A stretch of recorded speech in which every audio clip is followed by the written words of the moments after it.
We are reporting breaking news right now. Georgia's Republican governor is about to sign what the legislature passed, and it will be one of the nation's most restrictive voting laws in the whole country. What you're looking at here is Governor Brian Kemp here. He's speaking. We're not actually going to take his remarks, although we have the information, but he is explaining why he is about at the precipice of signing this controversial legislation. Now, let me give you some context. This comes as a new crop of activists are pushing to try to stop exactly this type of problem or create economic consequences. Activists like Bishop Reginald Jackson and voting rights groups like Black Voters Matters, who we've had on the program, say that it's time for corporate America to stand up and break with Trumpism over all of this, that the same groups and organizations and corporations that said they weren't for the insurrection can't sit by silently when all of this turns into trying to steal potentially the next election. The CEO and chairman of Coca-Cola said organizations like ours must stand up and support Black Lives Matter and social justice. Now when they try to pass this racist legislation, we can't get him to say anything. This new Georgia bill that the governor is signing now has these ID requirements. It has limits on where you can drop ballot boxes. It makes it, quote, a crime to provide even water to voters waiting in lines. That's the very thing the president rebuked today that we showed earlier in our program. On this breaking news, I want to bring in the bishop who we just saw on our screen there. He's leading the charge in Georgia, Bishop Reginald Jackson. He oversees the state's AME churches. Thanks for being with us. Good to be with you, Harry. We just showed Governor Kemp there speaking, and my producers tell me I can now confirm and report he has signed this controversial bill. You see him here speaking on it. He signed it. It is law in the state of Georgia. Whether or not there are legal challenges or other ways to stop it before implementation will be seen as it's brand new. Your response to this breaking news tonight? Well, you know, it's interesting. We were at the State House today protesting against this legislation. A group of faith leaders met with the lieutenant governor to discuss this matter. Then we tried to have a meeting with the governor, whose office said he was busy and couldn't meet.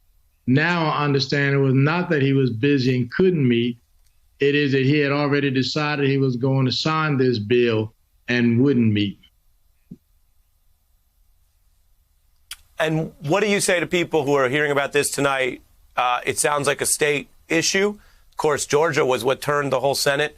And we have seen, as we've reported, this type of measure moving through the process in several states. What do you say to people about what's in this bill or why it matters? Well, this is not only a Georgia problem, it's a national problem. Following the election last November here in Georgia, when Georgia went blue for the first time since 1992, none of these bills would have been submitted if Republicans had won. These bills are submitted because Republicans lost. And they claim that they submit these bills because there is a lack of integrity and confidence in Georgia's elections. Well, that is sheer hypocrisy. In 2018, the then Secretary of State, who was also the Republican candidate for governor, dropped 500,000 names off the rolls in Georgia, many of them people of color. There was no outcry. There was no investigation. There was no legislation. There was no saying that we didn't have confidence in the election. When Black folk complained about what happened in 2018, there was a deafening silence. When the former liar-in-chief said the election was stolen from him, all of a sudden Georgia had no confidence in this election. There were 3 recounts, 1 audit, court case after court case, nothing. And they still claim they passed this law today because of the lack of confidence. That is a lie, it's voter suppression, and it's racism. Appreciate your candor, and I know how much you've been working on this. For voters, for viewers joining us, voters as well, what you see on your screen is Governor Kemp in Georgia signing this voting crackdown. I want to give some context, and because it's a breaking story, bring back in one of our experts, Michael Steele.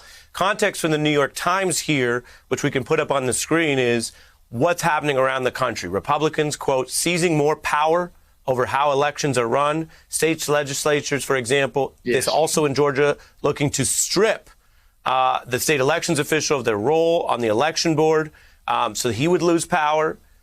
Michael, as the bishop was just saying, those multiple attacks in Georgia, as well as what other legislatures are doing, paint a picture of something that's not about, say, voter integrity, if you want to call it that, but as the bishop said, a more organized response to losing an election. And rather than trying to win more votes, it's just trying to suppress votes from the other side. Michael. Yeah, I think you're exactly right about that, Ari. So the question to Republicans in Georgia and Arizona and elsewhere that are taking voting rights away from black people across this country in places like Philadelphia, Atlanta, Detroit, how do you think this ends? How do you think this ends for you? Do you think black folks are just going to sit by and just let you get away with this? Do you think the bishop and others are just going to say, oh, well, I guess there's nothing we can do. The Georgia legislature just passed this and the governor signed it. Every last one of your names go on a ballot. Enjoy your time in office because you're going to see the power of the vote come back on you like a hammer. Like a hammer for the action you've taken and the bill that was signed into law today. It is antithetical to everything our party has stood for in its history, and it's antithetical to everything this country has stood for. This is suppression, bold-face it. And it's just like, what you going to do about it? Well, watch and see. There are consequences here. Don't just think people are going to roll over. You can't have a drink of water brought to you while you're standing in a line to vote. By the way, a line created by policies like this, when you move good working machines out of black neighborhoods and put in bad machines, or you don't fix the machines that are there, or you move polling places. So now instead of maybe 1,000 people during the course of a day going to that poll, 3,000 people show up at that poll that's built to accommodate 1,000. You don't think that's going to have a consequence? It's just amazing to me that you are so afraid to put good candidates and good policy in front of the people of Georgia or the people of this country that you have to resort to this kind of crap. Bishop, whatever help you need on the ground, count a lot of us in to help, because this is not what this country should be about. Hey, I'm Ari Melber from MSNBC. You can see more of our videos right here, or better yet, subscribe to our YouTube channel below. You could have been anywhere in the world, but you're here with us, and we appreciate that.